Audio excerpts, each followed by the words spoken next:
तो भाई लोग कैसे हो। आज मैं आप लोग के सामने लेके आया हूँ जादुई वृक्ष और 5 परियां। चलिए कहानी स्टार्ट करते हैं। किसी समय की बात है, सकराल नामक देश में विकराल नाम का राजा राज्य करता था। उसकी 2 रानियां थी। बड़ी रानी के 4 पुत्र थे, लेकिन छोटी रानी का केवल एक ही पुत्र था। राजा विकराल 5 पुत्रों को समान दृष्टि से देखता था, किंतु चूंकि छोटी रानी का बेटा कुछ साधु और अत्यंत दयालु स्वभाव का था, इसलिए राजा उससे बाकी चारों से कुछ ज़्यादा स्नेह रखता था। एक रात राजा विकराल ने एक बड़ा ही विचित्र स्वप्न देखा। आंखें खुलने पर बहुत देर तक स्वप्न के बारे में सोचता रहा। फिर उसने अपने 5 पुत्रों को अपने पास बुलाया। मेरे बच्चों, कल रात मैंने एक बड़ा ही विचित्र स्वप्न देखा। स्वप्न में मुझे एक ऐसा वृक्ष दिखाई दिया जिसका जड़ों से तने तक का हिस्सा हीरो का बना हुआ था। इसकी शाखाएं चांदी की थी और उसकी पत्तियां सोने की थी। यही नहीं, बल्कि उसमें फूलों के स्थान पर मोतियों के गुच्छे लटके हुए थे। उस वृक्ष पर मैंने एक कोयल को भी बैठे देखा था। जब वह कोयल प्रसन्न होती थी तो वह वृक्ष वैसा ही रहता था, लेकिन जब वह उदास होती तो वह वृक्ष एक साधारण वृक्ष के समान ठूंठ हो जाता था। मेरे बच्चों, उस विचित्र एवं अद्भुत वृक्ष को पाने की इच्छा मेरे मन में बहुत बलवती हो उठी है। तुम 5 में से जो भी उस वृक्ष को 6 माह के भीतर भीतर मुझे ला कर देगा, वही मेरे बाद राजगद्दी का हकदार होगा। हम तैयार है पिताजी, हमें इसी समय आज्ञा दीजिए। मुझे भी आज्ञा दीजिए पिताजी। ठीक है, तुम 5 को मार्ग में खर्चे के लिए जितना भी धन चाहिए खजाने से ले जा सकते हो। राजा विकराल की आज्ञा मिलने पर बड़ी रानी के चारों पुत्रों ने काफ़ी धन दौलत लिया और उस विचित्र वृक्ष की खोज में निकल पड़े। उन्हीं के साथ सबसे छोटा राजकुमार, जिसका नाम बादल था, भी कुछ रुपये लेकर सफ़र पर निकल पड़ा। चलते चलते 5 राजकुमार राज्य से बहुत दूर एक जंगल में पहुँचे। तब तक शाम ढल चुकी थी और रात होने वाली थी। 5 ने रात वहीं काटने और सुबह पुनः आगे बढ़ने का निर्णय कर अपने अपने घोड़ों वृक्षों से बांध दिए और भोजन आदि से निवृत्त हो सो गए। इन 5 ने यह भी फैसला किया था कि बारी बारी से एक भाई पहरा देगा। अतः सबसे पहले बड़े भाई ने ही पहरा देने का निश्चय किया और पहरा देने लगा। जब बड़े भाई शत्रुपाल ने बादल को खूब गहरी नींद सोते देखा तो उसने अपने तीनों भाइयों सत्यपाल, जयपाल और वीरपाल को धीरे से जगाया। सुनो छोटे भाइयों, मुझे एक चिंता बहुत देर से खाई जा रही है। यदि बादल उस अद्भुत वृक्ष को खोज पाने में सफल हो गया तो पिताजी उसे ही राजगद्दी सौंप देंगे और हम घर से बेघर हो जाएंगे। कहते तो तुम ठीक हो भैया, पिताजी वैसे भी हमसे ज़्यादा उसे ही प्यार करते हैं, लेकिन उससे छुटकारा पाने का कोई उपाय भी तो नहीं। एक उपाय है। मैं एक बार इस जंगल को पार कर चुका हूँ और मुझे मालूम है कि इस जंगल के पार एक कुआं है। यदि तुम तीनों मेरा साथ दो तो हम बादल से उसका सारा रुपया छीनकर उसे उस कुएं में फेंक दें। वाह, तरकीब तो अच्छी है। हम तुम्हारे साथ देने के लिए तैयार हैं। हाँ बड़े भाई, बादल के मरने के बाद कम से कम राजगद्दी के हाथ से जाने का भय तो नहीं रहेगा। ठीक कहते हो, अब चुपचाप सो जाओ, कहीं वह जाग ना जाए। शत्रुपाल ने कहा तो तीनों भाई पुनः अपने अपने स्थान पर लेट गए। भोर होते ही नित्य क्रिया से फारिग होने के बाद वे अपने अपने घोड़ों पर सवार हो पुनः आगे बढ़ चले। फिर जैसे ही उन्होंने जंगल पार किया, आह बड़े भैया, प्यास से मेरा कंठ बुरी तरह सूखा जा रहा है। शीघ्र ही पानी न मिला तो मैं मर जाऊंगा। सब्र से काम लो सत्यपाल, पास ही एक कुआं है, चलो वहीं चलते हैं। जैसे ही वे कुछ दूरी पर मौजूद एक कुएं के निकट पहुंचे, बड़ी बड़ी रानी के चारों पुत्रों ने बादल को दबोच लिया और उसका सारा रुपया छीनने के बाद, अरे अरे बड़े भाइयों, यह आप क्या कर रहे हैं? छोड़िए मुझे। अभी छोड़ देते हैं छोटे भाई, लेकिन ज़मीन पर नहीं बल्कि इस कुएं में। चलो भाइयों, डाल दो इसे कुएं में। बादल के लाख याचना करने के बावजूद भी चारों भाइयों का दिल नहीं पसीजा और उन्होंने बादल को कुएं में फेंक दिया। चलो, इस कमबख्त का किस्सा खत्म हुआ, पानी में डूबकर अपने आप मर जाएगा। सच कहते हो भैया, बड़ी आसानी से मार्ग का यह कांटा निकल गया। तभी उन चारों में सबसे छोटा वीरपाल आगे बढ़ा। बड़े भैया, बादल से तो हमने छुटकारा पा लिया, लेकिन पिताजी द्वारा बताए गए उस विचित्र वृक्ष को हम कहाँ तलाश करेंगे? आखिर कहाँ मिलेगा हमें वह वृक्ष? चिंता मत करो, उसे प्राप्त करने का उपाय भी मैंने सोच लिया है। क्या क्या उपाय सोचा है भैया? हमें भी शीघ्रता से बताओ ना भैया। कान इधर लाओ और सुनो मेरी योजना, फिर तुम भी मेरे दिमाग की दाद दोगे। तीनों भाई शत्रुपाल के निकट झुक गए और शत्रुपाल धीरे धीरे उनके कान में कुछ फुसफुसाने लगा, जिसे सुन तीनों छोटे भाइयों के चेहरे पर प्रसन्नता की लहर दौड़ गई। वाह, आहा! उसके बाद उन्होंने बादल के घोड़े को एक तरफ खदेड़ा और अपने अपने घोड़ों पर सवार होकर आगे बढ़ चले और चलते चलते किसी एक बड़े नगर में पहुंच गए। अब हमें किसी ऐसे चतुर सुनार की तलाश करनी है जो हमारे बताए काम को पूरा कर सके। मेरे विचार से हमें किसी व्यक्ति से इस संबंध में पूछना चाहिए। काफ़ी लोगों से पूछताछ करने के बाद आखिरकार उन्हें उनका मनचाहा सुनार मिल गया। कहिए श्रीमान, मैं आप लोगों की क्या सेवा कर सकता हूँ? हम तुमसे एक विशेष काम लेना चाहते हैं, बदले में तुम्हें मुंह मांगा धन देंगे। तब आप काम बताइए हुजूर। मुंह मांगे धन के बदले तो मैं मुंह बोला सभी काम कर सकता हूँ। हुक्म कीजिए, आप मुझसे क्या चीज़ बनवाना चाहते हैं?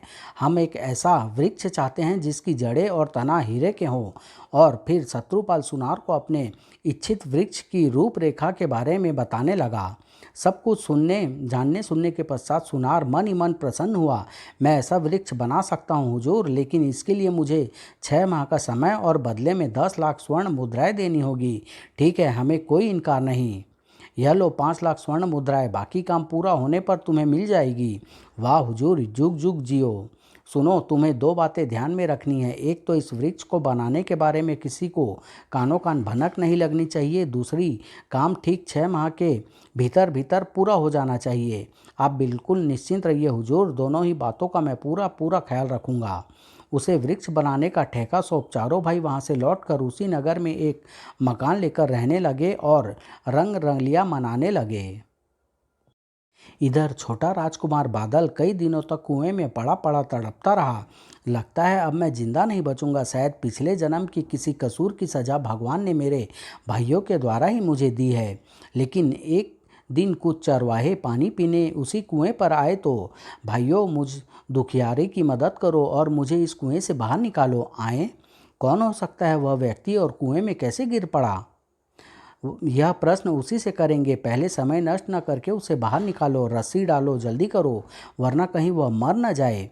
उन्होंने रस्सी कुएं के भीतर डालकर बादल को बाहर खींच लिया।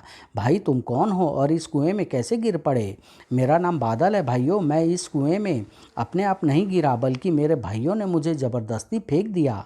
यह मेरी किस्मत ही थी कि आप लोग आ गए और मैं बच गया। परंतु बादल ने उन्हें यह नहीं बताया कि वह एक देश का राजकुमार है और अपने भाइयों के साथ एक विचित्र वृक्ष की तलाश में जा रहा था। फिर वह उन लोगों का धन्यवाद अदा कर पुनः विचित्र वृक्ष की खोज में आगे बढ़ चला। सचमुच कलयुग आ गया है भाइयों, भाई भाई का दुश्मन बन बैठा है। आओ चलें। राजकुमार बादल चलते चलते एक नदी के किनारे पहुंचा। वहां उसे एक झोपड़ी दिखाई दी। बहुत थक गया हूँ और भूख भी लग आई है, क्यों न उस कुटिया में चला जाए, हो सकता है कुछ खाने और आराम करने को मिल जाए। झोपड़ी में प्रविष्ट होने पर बादल को वहां एक साधु सोता हुआ दिखाई दिया, जिसके इर्द गिर्द लंबी लंबी घास उपजी हुई थी और उसके शरीर पर कीड़े मकोड़े रेंग रहे थे। उस साधु का नियम 3 माह सोने और 3 माह जागने का था। बादल तो बचपन से ही साधु संतों में बड़ी श्रद्धा रखता था, अतः उसने सोते हुए साधु के शरीर से कीड़े मकोड़ों को दूर हटाया और आसपास उगी घास को काटकर स्थान को साफ कर साधु के पैर दबाने बैठ गया। साधु के जागने में केवल 3-4 दिन रहे थे। उतने दिनों तक बादल भूखा प्यासा ही उनके पैर दबाता रहा। जब साधु की आंख खुली तो वे प्रसन्न होकर उससे बोले, बेटा, तुम न जाने कितने दिनों से मेरी सेवा में लगे हो। मैं तुम्हारी सेवा से बहुत प्रसन्न हूँ। मेरी इच्छा है कि तुम मुझसे कोई वरदान मांगो। मुनिवर, क्या सचमुच आप वरदान में मुझे मेरी मनचाही वस्तु दे सकते हैं? हाँ, बोलो, तुम क्या वरदान चाहते हो? मेरा दिया वरदान आज तक खाली नहीं गया। महाराज, हम 5 भाई हैं। पांचों भाई पिता को स्वप्न में दिखाई देने वाले वृक्ष की खोज में निकले थे, लेकिन मार्ग में मेरे भाइयों ने किसी बुरी नीयत से मुझे कुएं में फेंक दिया, परंतु मैं कुछ चरवाहों द्वारा बचा लिया गया और यहाँ आ पहुँचा। ओह, तुम्हारे दुष्ट भाइयों को अपनी दुष्टता का फल आगे चलकर जरूर भोगना पड़ेगा। लेकिन तुम यह बताओ कि तुम किस वृक्ष की तलाश में निकले हो? एक ऐसे वृक्ष की जिसकी जड़ें और तना हीरो के हैं, डाले चांदी की, पत्तियां सोने की और फलों के रूप में मोतियों के गुच्छे उस पर लटकते हैं। इसी वृक्ष पर कोई कोयल कहीं से उड़कर आती है। डाली पर बैठकर कोयल जब प्रसन्न रहती है तो वृक्ष इस रूप में हरा भरा रहता है, किंतु जब कोयल उदास हो जाती है तो वृक्ष साधारण रूप में आकर सूख जाता है। महाराज, यदि इस वृक्ष का पता मुझे वरदान स्वरूप दे सकें तो आपकी बड़ी कृपा होगी। बेटा, वरदान तो तुमने बहुत कठिन मांगा है। यदि मैंने तुम्हें वचन न दिया होता तो शायद उसका पता और उसको प्राप्त करने की विधि के बारे में हरगिज नहीं बताता। खैर सुनो, समीप ही एक मंदिर है, तुम उसमें जाकर देवता की पूजा करो। देवता प्रसन्न होकर तुम्हें एक अंगूठी रूपी आँख देंगे। तुम उस आँख को लेकर पाताल लोक चले जाना। पाताल लोक में तुम्हें एक सुंदर महल दिखाई देगा। उसी महल में तुम्हें तुम्हारे पिता द्वारा देखा गया स्वप्न वृक्ष मिल जाएगा। धन्यवाद महाराज, आपका यह उपकार मैं कभी नहीं भूलूंगा।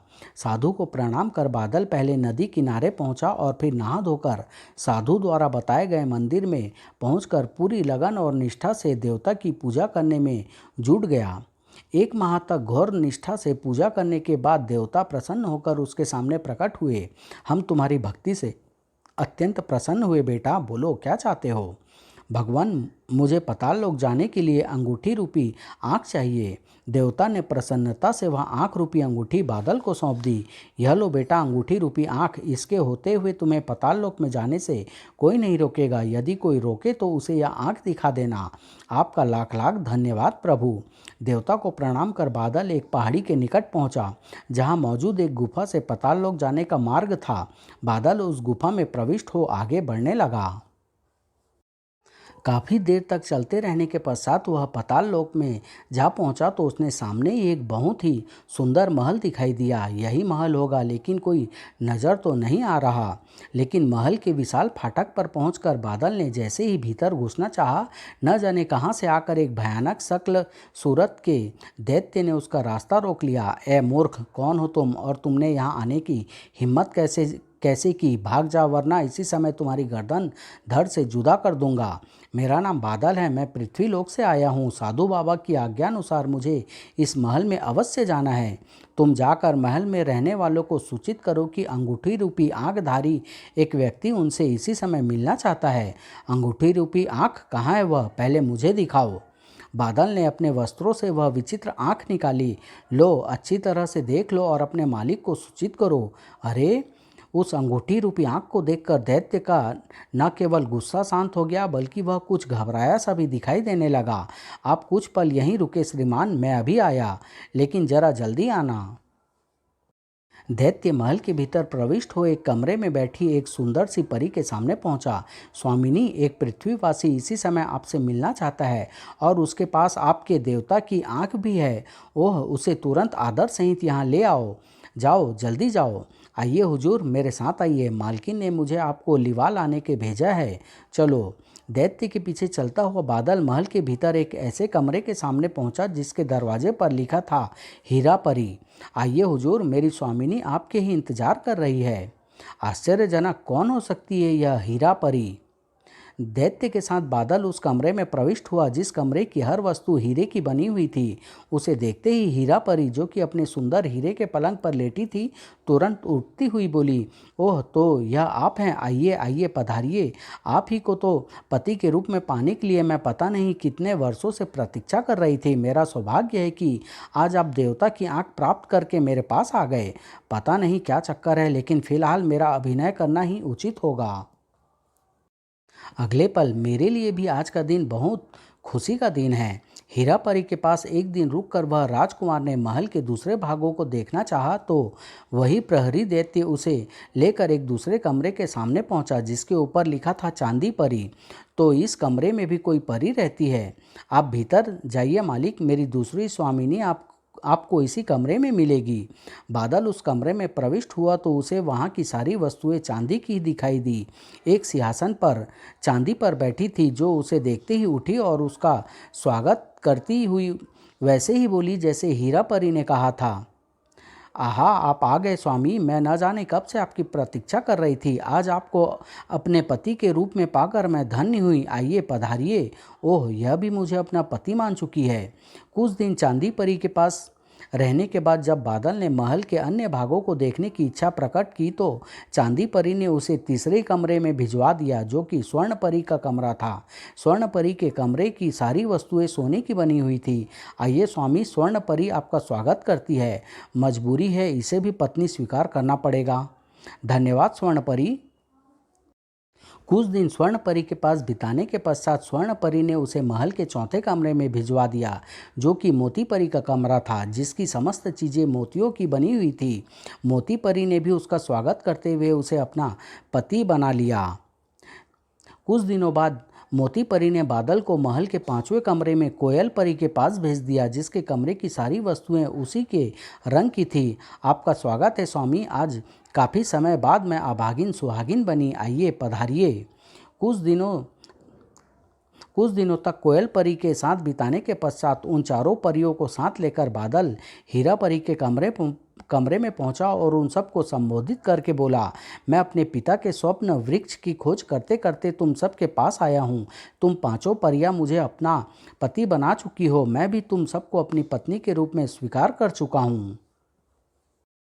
मेरे पास यहाँ ठहरने के लिए ज़्यादा समय नहीं है, इसलिए तुम पांचों पहले अपने अपने गुणों का प्रदर्शन करो। फिर तुम सब मेरे साथ यहाँ से प्रस्थान करने के लिए तैयार हो जाओ। अभी लीजिए स्वामी, पांचों परियां ने एक साथ कहा। और सबसे पहले हीरा परी अपनी हरकत में आई। वह होठों ही होठों में न जाने क्या बुदबुदाई कि देखते ही देखते स्वप्न वृक्ष की हीरो की जड़ और धड़ बन गई। वाह, मेरा विचार ठीक ही निकला। ये पांचों परियां ही उस वृक्ष का प्रतिरूप है। दूसरे ही पल चांदी परी उसकी शाखाएं बन गई। तीसरे पल स्वर्ण परी वृक्ष की स्वर्ण पत्तियां बनकर लग गई। उसके बाद मोती परी स्वप्न वृक्ष की शाखाओं पर फल के रूप में मोती के गुच्छे बनकर लटक गई। वाह, पिताजी ने इसी वृक्ष के बारे में बताया था। कोयल परी, अब तुम भी अपने गुणों का प्रदर्शन करो। बादल के कहने भर की देर थी कि कोयल परी ने कोयल का रूप धारण किया और उड़ती हुई उस वृक्ष की एक शाखा पर बैठकर चहचहाने लगी। पांचों परियों के गुणों का प्रदर्शन देखकर राजकुमार बहुत ही प्रसन्न हुआ। बहुत खूब, तुम सब अपने अपने गुणों स्वरूप ही निकली। अब तुम सब अपने अपने असली रूपों में आ जाओ। बादल के कहने भर की देर थी कि पांचों परियां अपने अपने असली रूपों में बदल कर बादल के सामने आ खड़ी हुई। हमारे लिए और क्या आज्ञा है स्वामी? हम सहर्ष आपकी आज्ञा का पालन करने के लिए तैयार है स्वामी। अब तुम्हें मेरे साथ मेरे पिता के पास चलना है और अपने अपने गुणों का प्रदर्शन एक बार उनके सामने करना है। क्या तुम सब मेरे साथ चलने के लिए तैयार हो? तब राजकुमार पांचों परियों को साथ लेकर सर्वप्रथम नदी किनारे साधु बाबा की झोपड़ी में पहुंचा। पांचों परियों को बादल के साथ देखकर वे बड़े प्रसन्न हुए और बोले, बेटा, देव मंदिर से तुम्हें जो अंगूठी रूपी आँख मिली थी उसे ले जाकर वहीं रखाओ। आँख का उपयोग बस इतना ही था कि तुम इन परियों के पास पहुँच सको और ये तुम्हें अपना पति स्वीकार कर सकें, क्योंकि तुम अपने उद्देश्य में सफलता प्राप्त कर चुके हो। अतः अब अपने पिता के पास जाओ और अपनी पत्नियों की मदद से उनकी अभिलाषा पूरी करो। जैसी आपकी आज्ञा मुनिवर। राजकुमार बादल ने वैसे ही किया जैसा कि साधु बाबा ने कहा था। उसने देव आँख को मंदिर में जाकर देवता के चरणों में रखा और अपनी पांचों परियों के साथ अपने देश की ओर चल पड़ा। उस दिन 6 माह बीतने में केवल एक दिन ही शेष रह गया था। इधर 6 माह पूरे होने से एक दिन पहले ही बड़ी रानी के चारों पुत्र राजमहल में अपने पिता के पास पहुँचे। प्रणाम पिताजी। अरे, तुम चारों लौट आए। युग युग जियो। क्या तुम वह वृक्ष ले आए जिसके विषय में मैंने तुम्हें बताया था? हाँ पिताजी, हम उसे दर बदर की ठोकरें खाने के बाद आखिर एक भयंकर घाटी से प्राप्त करने में सफल हो गए। हमने उसे विशेष कमरे में रख दिया है। यदि आप चाहें तो वह वृक्ष देख सकते हैं। नहीं, अभी नहीं। अभी 6 माह पूरे होने में कल का दिन शेष है। कल तक छोटे राजकुमार की प्रतीक्षा भी कर लो। लेकिन पिताजी, जब हम वह वास्तविक वृक्ष ले आए हैं तो उसकी प्रतीक्षा करने की अब क्या आवश्यकता है? दूसरे राजकुमार ने भी तुरंत अपने भाई का समर्थन करते हुए कहा, हाँ पिताजी, उसकी राह देखना अब बेकार है। फिर पता नहीं वह कल लौटेगा भी या नहीं। सुनो, मैं उस वृक्ष को भरे दरबार में ही देखना पसंद करूंगा और उसी के साथ यह फैसला करूंगा कि तुम में से राजगद्दी का वास्तविक हकदार कौन है। अतः यह कल ही संभव हो सकेगा। फिर इससे पहले कि उन चारों में से कोई कुछ कहता, राजकुमार बादल अपनी पांचों पत्नियों के साथ वहां पहुंच गया। उसे देखकर चारों राजकुमार बुरी तरह चौंक उठे। प्रणाम पिताजी। आहा, बेटा बादल, तुम लौट आए। अरे बादल, यह कमबख्त जीवित कैसे बच गया? पता नहीं वह वृक्ष इसके हाथ लगा है या नहीं। कहीं वह असली पेड़ तो इसके हाथ नहीं लग गया। बेटा, ये सुंदरिया तुम्हारे साथ कौन है? ये पांचों मेरी पत्नियां हैं पिताजी, इन्हें आशीर्वाद दीजिए। पांचों परियों ने तुरंत अपने ससुर के चरण छुए। सौभाग्यवती रहो। बेटा, तुम तो मेरे बताई जादुई वृक्ष को लेने गए थे। फिर? पिताजी, यह वृक्ष लाने नहीं बल्कि आपके दिए पैसों का दुरुपयोग कर विवाह करने और पत्नियां लाने गया था।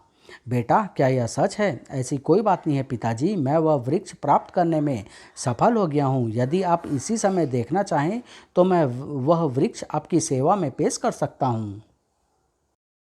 क्या कहा? तुम भी वह वृक्ष ले आए हो? लेकिन वह वृक्ष तो तुम्हारे भाई पहले ही ला चुके हैं। पिताजी, यह ध्रुत आपको धोखा देना चाहता है। हाँ पिताजी, जरूर यह कोई नकली वृक्ष दिखाकर आपकी आंखों में धूल झोंकना चाहता है।